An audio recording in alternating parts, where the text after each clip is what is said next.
सबसे पहले तो हम आपको बधाई दे दें कि जन सुराज के लिए नालंदा विधानसभा 176 में आप जन सुराज के प्रत्याशी हैं। मैडम, अभी जो माहौल चल रहा है, एक महागठबंधन और एक एनडीए दोनों के बीच में है। इसके बाद त्रिकोणीय मुकाबला के लिए आप मैदान में हैं। यहाँ का माहौल क्या है क्षेत्र? माहौल तो इतनी अच्छी है कि हम बता नहीं सकते हैं। जैसा कि आप लोग जानते हैं कि कल प्रशांत सर का यहाँ आगमन हुआ, रोड शो हुआ। जनता में काफ़ी उत्साह है और लोग परिवर्तन चाहते हैं। रोड शो के बाद क्या क्षेत्र से फीडबैक मिल रहा है? फीडबैक इतनी अच्छी मिल रही है कि हर लोग चाहते हैं कि इस बार बदलाव कर देना है और करेंगे ही। नवंबर में जन स्वराज की सरकार आएगी। अब माननीय मुख्यमंत्री के गृह जिला में, वो भी नालंदा विधानसभा, नालंदा जिला के नाम से जाना जाता है, उसके नालंदा विधानसभा के प्रत्याशी है। बहुत सौभाग्य की बात है। सबसे पहले ये बताइए कि यहाँ भ्रष्टाचार, पलायन और बेरोजगार, ये 3 अहम मुद्दे हैं। इस पे अब क्या आपकी राय? जी बिल्कुल, इस अहम जो मतलब आप बता रहे हैं, पलायन, बेरोजगारी, भ्रष्टाचार, इस पे कभी किसी पार्टी ने बात नहीं की। ये पहली बार प्रशांत सर ने ही इस मुद्दे को उठाया है और ये बहुत ही निंदनीय है कि जो जेन्युइन जो मुद्दे हैं उस पे बात कभी नहीं होती है। और पहली बार हमारे नेता आदरणीय प्रशांत किशोर जी ने इस मुद्दे को उठाया है। और भ्रष्टाचार तो इतनी चरम सीमा पर है कि हम बता नहीं सकते हैं, क्योंकि मैं हमेशा ही मैं बोल रही हूँ कि मैं एक जिला पार्षद हूँ बेन ब्लॉक से। मुझे काम नहीं करने दिया गया, मुझसे भी कमीशन की बात की जाती है। तो आप सोच सकते हैं कि एक जनप्रतिनिधि से इस तरह की बात अगर की जाए तो वहाँ भ्रष्टाचार कितनी चरम सीमा पर हो सकती है। हमारी एक जनप्रतिनिधि से एक राय, एक प्रश्न है कि लोग चुनाव में वोटरों के, मतदाताओं के पास घर घर जाते हैं, लेकिन वही मतदाता जब जीत जाते हैं उनके दरवाजा पे, उनके लिए दरवाजा बंद हो जाती है। इस पे क्या कहना है? सही आप बोल रहे हैं। ऐसा ही अभी तक तो नेता लोग करते आ रहे हैं। जब वोट मांगना है तो हर दरवाजे पे जाते हैं, हाथ जोड़ते हैं, वोट मांगते हैं और फिर 5 साल तक वो लोग कहीं दिखाई नहीं देते हैं। लेकिन इस बार परिवर्तन होगा और जनसुराज की अगर सरकार आएगी तो निश्चित ही भ्रष्टाचार से मुक्ति मिलेगी, पलायन रोकी जाएगी, रोजगार यहाँ मिलेगा, शिक्षा व्यवस्था दुरुस्त होगी।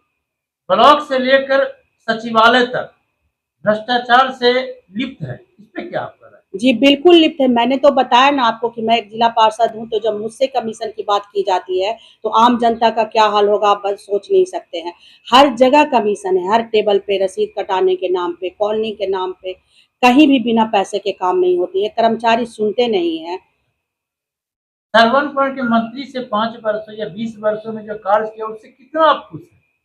बिल्कुल जी, मैं खुश नहीं हूँ। मेन रोड को अगर छोड़ दीजिए तो हर अंदर जो रोड आती है वो हर 3 महीने 4 महीने में वो टूटती है और उसको फिर बनाया जाता है, उसी के नाम पे पैसा निकाला जाता है।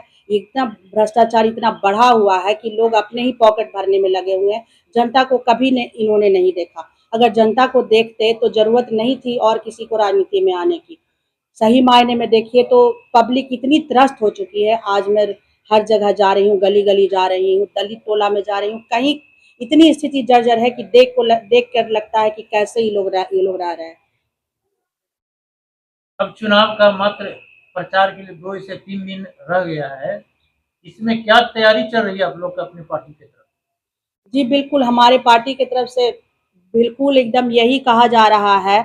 हम लोग यही कहते हैं कि आप लोग इस बार वोट अपने बच्चों के लिए दीजिए, शिक्षा के लिए दीजिए, रोजगार के लिए दीजिए। और निश्चित ही जनसुराज में अगर सरकार नवंबर में बनती है तो इन सब चीज़ों को यहीं व्यवस्था किया जाएगा, रोजगार यहीं मिलेगा, शिक्षा व्यवस्था दुरुस्त होगी, भ्रष्टाचार से मुक्ति मिलेगी।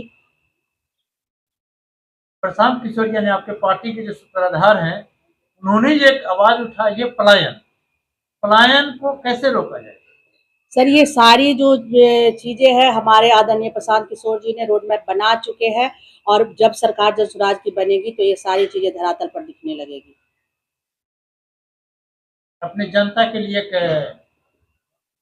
संदेश दे दें। मैं सभी नालंदा वासियों से यही कहना चाहूँगी कि आपने वोट हमेशा दिया है 4 केजी अनाज के लिए और इस बार वोट आप अपने बच्चों के लिए दीजिए, शिक्षा के लिए दीजिए, रोजगार के लिए दीजिए, पलायन के दीजिए। आप लोगों से विनम्र आवेदन करती हूँ कि इस बार वोट अपने बच्चों का चेहरा देख के दीजिए, सही लोग का चयन कीजिए, तो निश्चित ही बिहार में विकास होगी, नालंदा में विकास होगी।